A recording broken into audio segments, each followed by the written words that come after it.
Still ahead here on Al Jazeera, students in Bangladesh take to the streets in Dhaka, calling for justice following the death of 2 college fellows.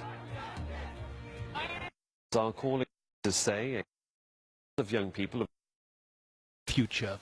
Adrian Brown, Al Jazeera, in Heilongjiang province, northeast China. Now, the Bangladeshi government has closed all educational institutions for security as anger grows over the road deaths of 2 students. Thousands of young people have blocked streets across the capital Dhaka for a 5th day. Witnesses say a speeding bus hit and killed the 2 students on Sunday.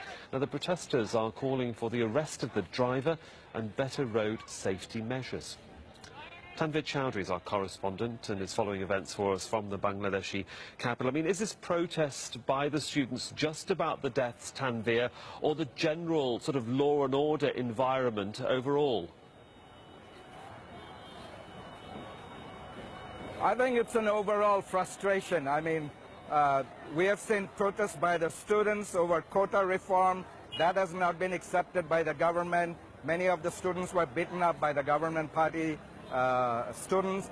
Now, this is a very unprecedented because you can see students as young as 9 years, 10 years old in the streets.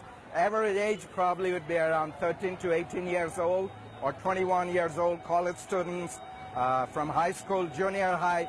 Even their parents are on the field. Some of the areas in Dhaka, they have formed a human chain, and the guardians are putting support for the students. They want reform in the road safety. Bangladesh has a notorious road safety record. Just last year, 4,000 pedestrians were killed. You can see old cars, trucks and buses without proper license, even headlights in some cases, still ply on the road in the evening. They want some sort of major reform in the transportation system. They want punishment for those who drive buses and trucks without license. Some cases you can see drivers as young as 12 years, 14 years old riding public buses without license. Now the government knows about all this. These are all in the books, but they fail to enforce these things. As you have mentioned, is there an overall frustration? Of course there is. People are unable to protest nowadays. There's a limited space for freedom of expression. The press freedom is also limited. There's an election down in the end of this year, so there is a general sense of frustration. Opposition parties cannot protest. They don't get permission to protest.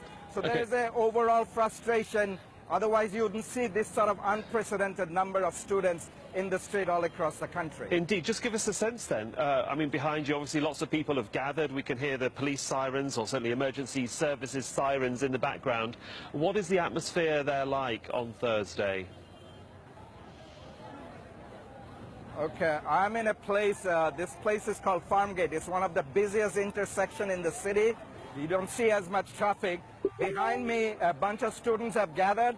They're chanting slogan, "We want justice," and all other their demands. Now, they've blocked part of the intersection with a double-decker bus. I don't think you can see that on my right. And there's another double-decker bus on the left, the station there. So there's a massive traffic gridlock. Most of the people didn't come out. But this is just one part of the intersection in the city. There's several of them all across the city that are blocked like that. And the students are directing traffic. They're allowing emergency vehicles to cross through. They're checking driver's license of public buses and even private cars. That, do you have a valid driver's license? Why aren't you wearing seatbelt? You know, they're taking over the streets, you know, literally. And this movement probably will continue until most of the demands are not met. And there's going to be probably a political fallout, if not anything, out of this down the road. We shall see what happens as the day progresses. For the moment, Tanvir, thank you.